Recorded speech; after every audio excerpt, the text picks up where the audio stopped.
এই যে কচ্ছপটা উঠে আছে, একটা ছোট কচ্ছপ। আর এই জলাশয়ে প্রচুর মাছ আছে। ছোট কচ্ছপ, ওই যে ছোট কচ্ছপটা উঠে আছে। আর জলাশয়ে প্রচুর মাছ আছে। ওই কিছু কচ্ছপ ভেসে বেড়াচ্ছে, মাঝে মাঝে উঠছে দেখা যাচ্ছে।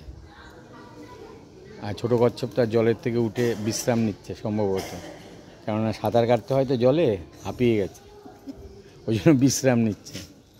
ওটা হচ্ছে ঘাট, পুকুরে নামার ঘাট। এই যে পুকুরে নামার ঘাট। বাচ্চা কচ্ছপ। এই জলাশয়ের পাশেই মায়ের মন্দির, মায়ের মন্দিরের ছবি তোলা নিষেধ। এই যে প্রচুর মাছ ভেসে বেড়াচ্ছে। মা কি একটা প্লাস্টিক ফেলে দিল, তো অবস্থা। এই জলাশয়ে প্রচুর কচ্ছপ আছে।